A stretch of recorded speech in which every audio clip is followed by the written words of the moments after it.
The alien city was noisy, crowded, and filled with smoke. Traders shouted about their goods, machines rumbled in the distance, and lights flashed from strange signs. But in the middle of all this, a small alien girl walked slowly, holding a broken stick in her hand. Her eyes were cloudy and pale. Showing she could not see, she moved carefully, her hand feeling the ground, searching for pieces of trash that others had thrown away. No one cared for her. Some aliens even laughed when she tripped over stones.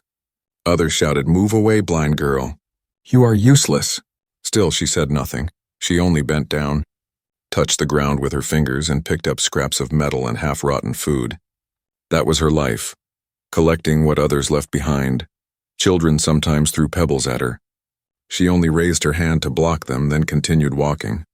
She never shouted back, never fought. It was as if she had accepted the cruelty of her world. But one person was watching her. Not from her world, not from her people. A human traveler had just arrived in the city. He wore a dusty jacket, his face half hidden under a hood. His eyes followed the blind girl as she stumbled near a pile of rusted machines. At first, he thought maybe she was just poor. But then he noticed her eyes, milky white, unfocused. She was truly blind. Yet no one helped her, no one guided her. The human felt something twist inside his chest. He asked a nearby merchant, "Who is that girl?" The merchant only shrugged. "She is cursed. Born without sight. She collects trash to eat. Better stay away, human, she brings bad luck." The human frowned but said nothing. He turned again to watch the girl. She was trying to lift a heavy scrap of metal, her thin arms shaking as the day grew darker. The streets became more dangerous. Stray machines rolled across the alleys, searching for waste to grind. The girl could not hear them over the noise. She stepped forward, straight into the path of a grinding machine. Its sharp wheels spun fast, ready to crush whatever was in front. The human's heart jumped in that moment. He moved. He rushed through the crowd, pushing others aside. The girl was about to be crushed when strong arms wrapped around her and pulled her away. The grinding machine passed with a roar. Sparks flying, the girl gasped, dropping her stick. Her trembling hands reached out and touched the human's chest. She whispered in a weak voice, Who saved me?" Her people had never done this before. For the first time, she was touched with kindness. The human bent down and spoke softly. "You are about to get hurt. Be careful. Little one." The girl turned her pale eyes toward his voice. She could not see his face, but she could feel something different. This was not one of her own people. His voice was steady, warm, and unlike any she had heard before. The crowd that had seen the rescue only shook their heads. "Foolish human," someone muttered. "Why bother saving her? She is nothing." But the human ignored them. He looked at the girl again, wondering, why had no one cared for her until now? The girl bent her head, embarrassed. I only wanted to find some food. I am sorry for causing trouble, thank you." "Stranger?" Her words were soft but carried pain. She had learned to apologize even when she had done nothing wrong. The human studied her. She was thin, her clothes were dirty, and her hands were full of small cuts. Yet, despite her condition, she had a quiet strength. She never cried in front of those who mocked her. She never begged. She kept walking, kept surviving. The human knew he could not just walk away now. Something about her touched him deeply. Maybe it was her courage. Maybe it was the unfair cruelty of this world he did not know yet. But he knew one thing for sure. This girl's story was only beginning, and somehow he was now a part of it. As the night lights turned on across the alien city, the blind girl sat on the ground holding the scraps she had collected, and the human stood nearby, silent, watching her, thinking. He had seen many worlds, many people. But never had he seen a child so abandoned, he whispered to himself. She can't stay like this, not anymore. The girl lifted her head as if she had heard him. Her pale eyes turned toward the sound of his voice, and for a brief second, even though she could not see, she felt hope. The human could not sleep that night. He stayed in a small rented room above a noisy inn, but his mind kept replaying the moment he pulled the blind alien girl away from the grinding machine. He had seen suffering before in his travels across strange planets, but something about this girl stayed with him. Why did her own people let her suffer? Why did no one care if she lived or died? At sunrise, he walked back into the crowded streets. Merchants were already shouting, selling glowing fruits and strange fabrics. Children chased each other, laughing, and in the middle of it all, the blind girl was there again. She bent low, hands feeling the dirty ground. Searching for scraps, her stick was broken, but she still used it to tap the floor. Step by step, the human leaned against a wall. Watching quietly, he noticed how carefully she moved, almost like she could sense danger without seeing it. But when people shoved her or threw things at her, she did not resist. She simply picked herself up and kept moving. It was as if she had learned the world would never be kind. He asked another alien, a baker with 3 eyes, "Why do none of you help her?" "She's just a child," the baker snorted. "She is cursed, born blind. She is useless.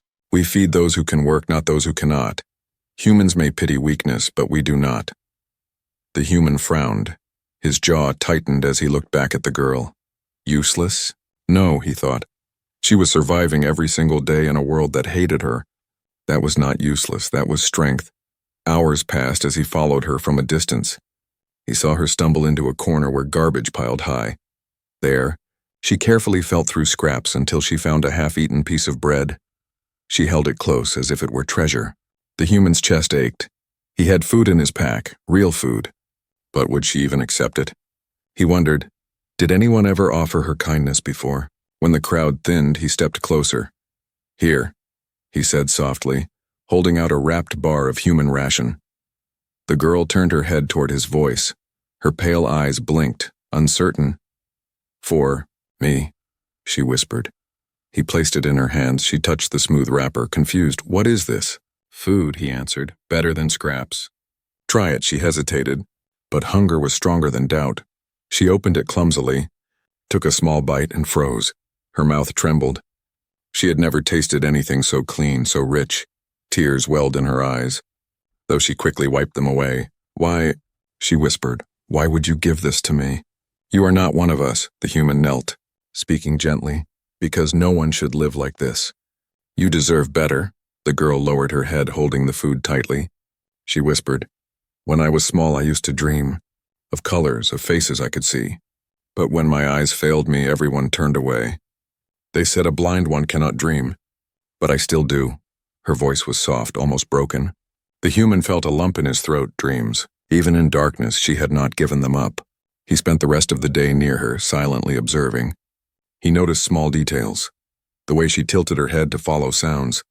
How she smiled faintly when the wind touched her face. How she clutched her small pile of collected trash like it was treasure. Every movement told him she had learned to survive in a cruel world. But what if, just what if, she didn't have to live this way anymore? That night, as the city lights glowed, the human walked her back toward the alley where she usually slept. It was nothing more than a corner between broken walls. There was no roof, no blanket, only cold stone. She sat down carefully, curling her thin arms around herself. The human stood there, troubled. His mind raced with questions. Could he really change her life? Would her people even allow it? Did he have the right to interfere? But then he remembered the grinding machine. The moment she almost died, if he had not been there, she would have been crushed and no one would have cared. The thought chilled him. No, he could not walk away. He knew then that his curiosity was turning into something more, a responsibility. Before leaving, he spoke again. "What is your name?" The girl tilted her head, surprised. "No one asks me that. They call me Trash Girl, Blind One, Cursed, but my mother once gave me a name before she was gone. My name is Leora." The human repeated it softly. "Leora? It means light, doesn't it?" The girl smiled faintly. "Yes, light. But I have never seen it." The human clenched his fist. Light, that was what she had been denied her whole life. But maybe, just maybe, he could give it to her. As the stars glimmered above the alien city, the human walked away, his heart heavy yet determined. Tomorrow he would not just watch her. Tomorrow he would act. Because curiosity had already turned into a promise, Leora deserved to see the world she had only dreamed of. The next morning came with thick smoke rising over the alien city. Machines rolled along the streets, crushing piles of junk into dust. Merchants shouted loudly, their voices mixing with the hiss of steam and the crackle of sparks. But hidden in the noise, a soft tapping sound echoed. The sound of a broken stick touching the ground. Step by step, it was Leora, the blind alien girl. She moved slowly, her pale eyes staring at nothing, her hands searching for scraps. Her stomach was empty again, but she made no complaint. The world had always been cruel, and she had learned to endure it in silence. But this time someone followed her closely. The human walked behind, his eyes sharp, his steps steady. He could not stop thinking about her name. Leora, Light. She had never seen Light. But maybe that would change. Still, for now he simply watched, ready to step in if danger returned. As the day grew hotter, Leora wandered into a new area of the city. Here the junk was piled higher, and the machines moved faster. Warning signs glowed on the walls, but she could not read them. She only followed the sound of clattering metal. Her hands reached out, feeling for anything useful. The human's eyes widened as he saw one of the massive grinding machines turn toward her. Its heavy wheels spun like blades, sparks flying from its core. The machine was programmed to destroy waste. And to the machine, Leora was just another piece of useless material. Leora, the human shouted. She froze, confused, turning her head toward his voice, but the grinding machine was already rushing forward. Its claws snapped, ready to pull her in. In that single heartbeat, the human moved. He sprinted across the broken ground, his boots striking against metal plates. The crowd gasped as they saw what was about to happen. Some even whispered, "Let it take her, she's cursed." But the human did not care. He threw himself forward, grabbing Leora around the waist. Her small frame was weightless in his strong arms, with all his strength. He pulled her back just as the machine's claw slammed down. The ground shook, sparks exploded, and metal screeched. The human rolled onto the ground, holding her tight. The machine passed by, roaring before turning away in search of more waste. The crowd scattered, shouting in panic. But in the middle of the dust and sparks, the human knelt, holding the trembling girl. Leora clutched his jacket, her fingers digging into the fabric. Her voice shook. I thought it was the end." Her pale eyes were wide, though they saw nothing. She tilted her head toward his voice, whispering, "You saved me." Again. The human looked into her blank eyes, anger rising in his chest. Anger not at her, but at the people around them. How many times had she been left in danger like this? How many times had her people turned their backs, waiting for her to vanish? "Why do they let this happen?" he asked aloud, his voice sharp. But no one answered. The bystanders simply shook their heads, muttering about curses and bad luck. The human felt disgust. They could not see what he saw. Strength hidden in weakness. Light buried in darkness. Leora lowered her head. "Ashamed, I caused trouble." "I always do," she whispered. "Maybe it would be easier if the machine had taken me." Her words cut into the human like a blade. He placed his hand gently on her shoulder, speaking firmly. "Don't ever say that, Leora. You are not trouble. You are alive, and that means something." She froze at his words. No one had ever spoken to her like that before. Her people told her she was cursed, useless, better off gone. But this stranger, this human, spoke as if her life mattered. For a long moment she sat in silence. Her head bowed, then slowly she whispered, Why do you care, human? You don't even know me." The human's voice softened. "Because I know what it means to be ignored. I've seen too many broken souls in my travels, and I refuse to watch another one fall." Her trembling stopped and her grip on his jacket loosened. A strange warmth filled her chest. For the first time, she felt something different. Not pity, not cruelty, but true concern. The human helped her stand, brushing dust from her clothes. "You don't have to face this city alone anymore," he said. She turned her pale eyes toward his voice again, and though she could not see, she felt something in his words. A promise. Strong and unshakable, the crowd whispered around them. But the human ignored them all. He took Leora's hand, steadying her, and together they walked away from the machine yard. For the first time in her life, Leora did not walk alone. That night, as the stars appeared above the polluted skies, Leora sat quietly outside the human's small ship. She traced the metal surface with her hands, amazed at its smoothness. Her heart beat faster. This was the first time she felt safe. And deep inside, a question formed. Could this human really change her fate? The human sat nearby, silent but thoughtful. He watched her, knowing that today's rescue was only the beginning. He had saved her body from the machine, but now, he wondered, could he save her soul from the darkness of her people's cruelty?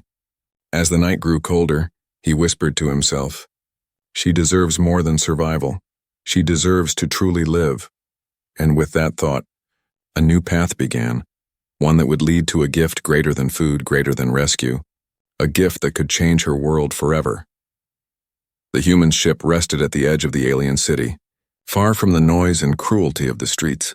It was not a large vessel, just a trader's ship, old but well kept with warm lights inside. For Leora, who had only known cold stone alleys and the stench of garbage, the ship felt like another world.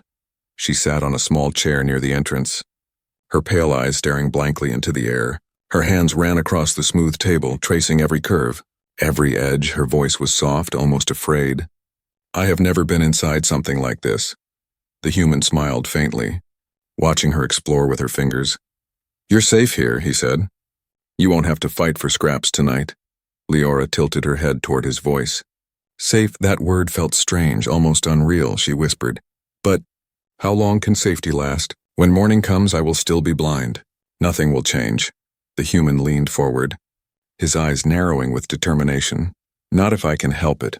From a small case, he pulled out something wrapped in cloth. When he unfolded it, a pair of sleek, strange glasses shimmered under the dim lights.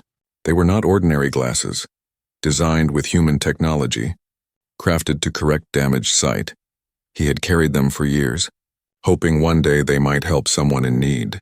Leora could not see what he held, but she felt his silence change. She asked nervously, "What is it?" The human stepped closer, his voice calm but firm. "Something that might give you what you've been denied, Leora. Would you like to see the world?" Her breath caught, her thin fingers clutching the chair. "To see?" she repeated, the word trembling on her lips. She shook her head quickly, her voice breaking. "No, that's impossible. Nothing can fix me. My people told me this since I was small. I was born cursed." The human knelt in front of her, gently placing the glasses in her hands. "Not cursed," he said softly. "Just abandoned by those who should have cared, but this is no curse. This is hope." Her hands trembled as she touched the strange object. She traced the smooth frame, the curved lenses. She whispered, "Glasses like the stories my mother once told me of, tools that help the weak see better." The human nodded. "Yes, try them. If they don't work, nothing will change. But if they do..." His words trailed off, leaving the possibility hanging in the air like a star waiting to fall. For a long moment, Leora sat frozen. Her heart raced, fear and hope battling inside her chest. She wanted to believe, but she was terrified of disappointment. What if she put them on and still saw only darkness? Could she survive that pain again? The human's voice was steady, giving her strength. "Trust me, Leora, just once. Let me help you." Her trembling hands lifted the glasses. Slowly, carefully, she placed them over her pale eyes. At first, nothing changed, only darkness. The same emptiness she had always known. Her chest tightened and a tear slid down her cheek. But then, a spark, faint and blurry, appeared in front of her. Her heart jumped, she blinked rapidly, and the spark grew into a glowing shape. The table's outline appeared, then the dim lights, blurry but real. Her lips parted in shock. I see something." The human's chest tightened as he watched her struggle to focus. He adjusted the settings gently on the glasses, turning a small dial. The blurry lights sharpened, shapes grew clearer. For the first time in her life, Leora saw the human's face. His eyes filled with determination. She gasped, covering her mouth with her hands. "You. I can see you." Tears poured down her cheeks, unstoppable. Her pale eyes glowed faintly as the lenses adjusted further, giving her clearer vision. She looked around the ship, her head turning wildly. Every corner, every light, every surface was new.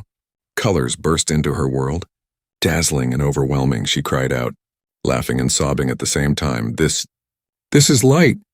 This is the world." The human smiled faintly, though his throat tightened with emotion. He had seen many victories in his life, but none compared to this moment. The moment a blind girl saw for the first time. Leora stumbled to her feet, reaching out. She touched the walls, not with guessing hands, but with eyes that now guided her. Her gaze landed on the stars through the ship's small window. She froze, her breath stolen by the sight of endless glittering points across the black sky. "The stars," she whispered, "I dreamed of them. But they are more beautiful than I ever imagined." The human placed a steadying hand on her shoulder. "Now you can dream with your eyes open," he said.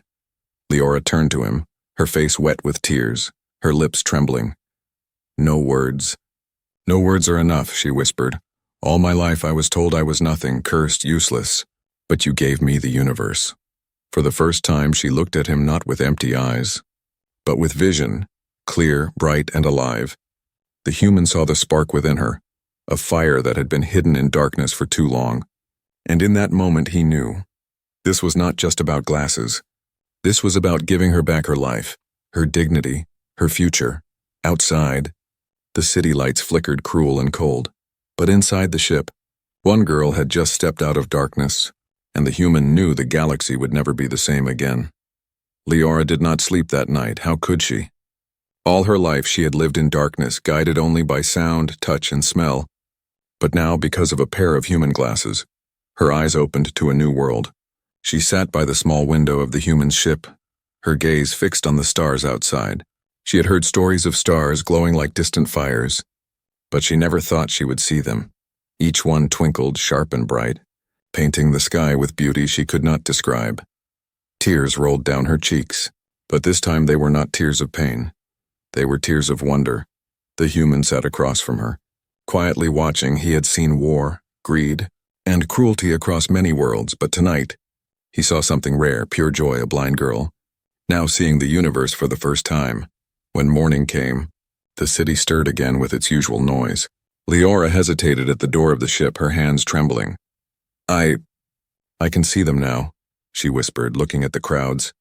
They used to sound like monsters to me, but now I see they are just people. Her voice held both amazement and fear. The human nodded. Seeing the world does not always make it kinder, he said softly, but now you can choose how to face it. Together they walked into the market streets. Aliens who had once mocked her now stared in shock. They saw the girl who had always stumbled with pale eyes now walking with steady steps. Her gaze met theirs, clear, confident, alive. One woman gasped, "Is that the blind girl? How can she see?" Another hissed, "This must be human trickery. Cursed things should stay cursed," but others whispered with awe, "She looks different, stronger." Leora clutched the human's arm, whispering, "They're looking at me like I'm something strange." The human leaned close, his voice calm. "Let them look. For the first time you can look back," and she did. For the first time in her life she raised her head high and met the eyes of those who had scorned her. Her gaze was steady, her lips trembling with a small but real smile. She was no longer the girl crawling in the dirt, she was Leora, the girl who could see. As the day went on, the human guided her through the city. He taught her how to read signs, how to follow colors, how to notice danger with her eyes instead of only her ears. She laughed when she saw the bright fruit stalls for the first time. "Are these really fruits?" she asked. "They look like glowing orbs from far away." The human chuckled. "Now you know what others always took for granted." But joy was mixed with unease. Not everyone welcomed her change. Some aliens glared with jealousy, muttering, "Why should a human give her what we never did?" She should have stayed weak. Their whispers followed her, sharp as knives. That night, back on the ship, Leora sat silently. Her new eyes reflected the soft lights inside, but her heart was heavy. "Why do they hate me more now?" she asked. The human answered firmly. "Because you've broken the role they forced on you. They only accepted you as nothing. But now that you've become something, they feel small." She thought about his words long into the night, and in her heart a new strength grew. She whispered to herself, "I will not go back to the shadows. Not ever again." The following days were full of discovery. She learned to draw shapes on a slate, amazed that her hands could copy what her eyes saw. She followed the human into the open fields outside the city. Gasping at the colors of the sky, she laughed as she chased after strange, glowing insects. Her feet light, her eyes shining. For the human, watching her was like watching someone reborn. Every laugh, every new wonder reminded him why he had given her the glasses. He saw her strength not just in surviving, but in embracing her new life. But danger was never far one evening.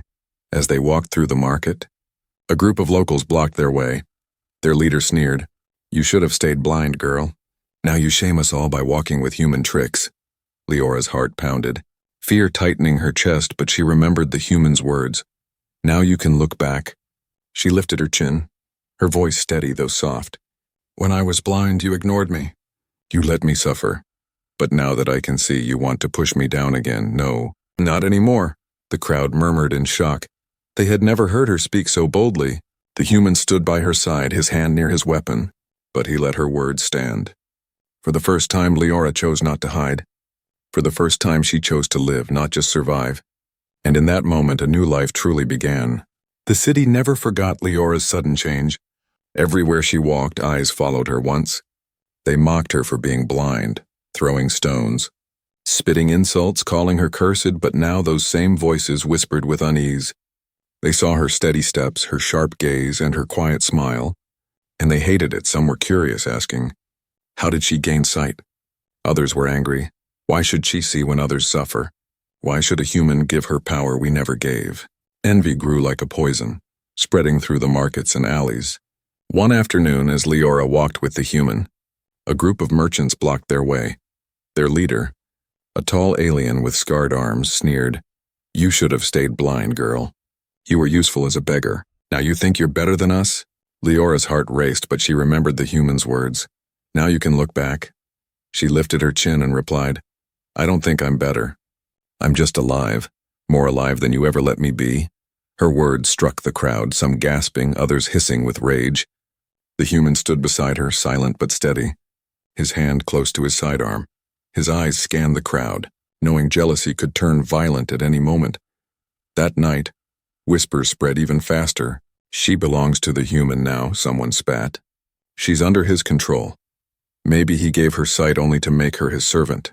Rumors twisted kindness into something dark. When Leora returned to her alley to visit the place she once slept, she found cruel words scratched into the walls. Cursed, betrayer, human's pet. Her chest tightened, her new vision blurring with tears. She touched the rough letters with trembling hands, whispering, "Why do they hate me more now than when I was blind?" The human's voice was steady, though heavy with anger. "Because you've broken the role they forced on you, they only knew how to look down on you. Now that you've risen, their pride feels small." Leora wiped her eyes, determination building in her heart. "I will not go back. Even if they hate me, I will not return to darkness," but the jealousy only grew. One evening, as they crossed the marketplace, a stone flew through the air and struck Leora's shoulder. She stumbled, gasping, the crowd laughing cruelly. The human caught her before she fell. His eyes burning with fury, he shouted at them, "Is this what you call strength? Attacking a girl because she can finally stand?" The laughter stopped, but the hatred remained. More stones were thrown, more words spit like poison. The human pulled Leora close, shielding her with his own body as they retreated to the safety of the ship. Inside, she sat quietly, her eyes filled with pain, not from the stone but from betrayal. "All my life I thought I was nothing because I could not see," she whispered. "But now I see too much. I see their anger, their jealousy, and it hurts more than blindness ever did." The human knelt in front of her, his voice low but firm. "You must remember, Leora, sight is not only for beauty. It is also for truth. Now you see them as they really are, cruel, small, afraid. But you must also see yourself, strong, brave, alive. Don't let their shadows cover your light." Her lips trembled, but she nodded slowly, a new fire lit in her eyes. She whispered, "Then I will not hide. If they want me to vanish, I will stand where they can all see me." The next day she walked boldly into the market square. The human at her side, the crowd gathered quickly, whispers hissing like snakes. The same merchants who once mocked her now glared openly. One shouted, "You belong to the human now. Admit it." Another spat, "You betrayed your own kind." Leora's voice was soft but steady. "When I was blind, you abandoned me. When I was starving, you turned your backs. When I almost died, none of you moved. But one stranger did, someone who owed me nothing. If kindness is betrayal, then yes, I betrayed your cruelty." The crowd fell silent, her words cutting sharper than any blade. The human stood close, his hand resting on his weapon, ready for anything. But he knew Leora was not the same girl she once was. She had faced darkness all her life. Now she was facing it with eyes open. As the crowd dispersed, their whispers bitter but uncertain, Leora turned to the human. Her eyes, once clouded, now burned with resolve. "They can hate me if they want, but I will live. I will see. I will not let them steal this gift from me." The human placed a hand on her shoulder, pride in his eyes. "That's the spirit of someone who truly sees," he said. And though jealousy still boiled around them, Leora knew she had found something stronger than their hate. The courage to walk forward, no matter how many eyes glared at her. That night, as she looked at the stars again, her whisper carried a vow. "They left me in darkness, but now I carry light, and no one will take it from me." The market square was loud again the next day, merchants shouted. Children ran between stalls, machines rumbled. But when Leora and the human walked into the open space, the noise changed. Whispers rose like smoke. Spreading fast, there she is. The cursed one who sees. She walks like she belongs now, shameless. The human gave her sight, but at what cost? The human felt the weight of 100 eyes, his hand close to his belt where his weapon rested. But he kept his focus on Leora, watching her carefully. Her steps did not stumble anymore. Her head was held high. She saw everything, the stalls, the faces, the envy, the hatred, and yet she did not look away. The leader of the merchants stepped forward again. His scarred arms crossed. You think you are one of us now? He spat. You were nothing before, blind, crawling in dirt. That was your place. Now you walk with eyes like a queen? No, you shame us all. You shame your own blood, the crowd murmured. Their anger rising. Some demanded she remove the human's glasses. Others shouted that she should be cast out. The tension grew heavy like a storm about to break. Leora's chest tightened, but she remembered every moment. The cold alleys where she slept, the stones thrown at her, the machines that almost crushed her, and then the human's voice, steady and kind, saving her, feeding her, giving her sight. She stepped forward, her voice trembling but clear. When I was blind, none of you cared. When I starved, you laughed. When I almost died, you turned away, and now when I can see, you hate me for standing here. What does that say about you? Gasps echoed, the crowd stunned. Her words cut deep, sharper than any blade. The human's eyes narrowed, ready for the backlash, but he stayed silent, letting her speak. One woman shouted, You belong to the human now. Leora turned toward her, her new eyes fierce. I belong to kindness. Not to cruelty, not to hate, if that means standing with him. Then yes, I choose it. The human's chest tightened. Pride flickering in his eyes, he had expected fear. But what he saw was strength. Leora was no longer the girl who stumbled in darkness. She was becoming something more. The merchant leader snarled, his voice dripping with rage. You defy us, girl. Then you are no longer one of us. Leave this city and never return. The crowd roared in agreement, some with anger, some with fear. The choice hung heavy in the air. Would Leora bow her head again, or would she walk her own path? She closed her eyes for a moment, remembering the first time she wore the glasses. The stars exploding into her world, the beauty of colors, the sight of the human's face. Her mother's voice echoed faintly in her memory. Your name means light, Leora. Even if you never see it, carry it in your heart. Now she had seen it, and she refused to let it go. Leora lifted her head, her voice steady as stone. Then I will leave. Not because you cast me out, but because I choose a path where I am not treated as nothing. I will not crawl in your dirt anymore. I will walk under the stars with open eyes. If that makes me no longer one of you, so be it. The crowd fell silent. Shocked by her defiance, some looked away in shame, others in anger. But none could stop her. The human stepped forward, his voice low but strong. You heard her. She chooses her path. If anyone stands in her way, they will answer to me. His hand rested on his weapon, and the crowd stepped back. For all their hatred, none dared challenge him. Leora turned once more to the crowd that had abandoned her all her life. Her eyes were clear, her shoulders steady. I was blind, and you gave me darkness. Now I see, and I choose light. Without another word, she took the human's hand. Together they walked out of the market, past the walls of the city toward the fields beyond. Every step felt like freedom. That night, back at the ship, Leora stood by the window again, gazing at the endless sky. The stars stretched across the black canvas like rivers of fire. Her eyes shimmered as she whispered, I thought sight would only show me the world, but it showed me my strength too. They left me in darkness, but you gave me the universe. I will not waste it. I will live, I will see, I will be more than they ever believed. The human stood beside her, his voice calm but proud. You've chosen your path, Leora, and it's only the beginning. She smiled through tears, her heart full. For the first time, she was not afraid of tomorrow. She had stepped out of shadows into light, and with the human at her side, she knew the stars were not just distant fires. They were destinations waiting for her to reach.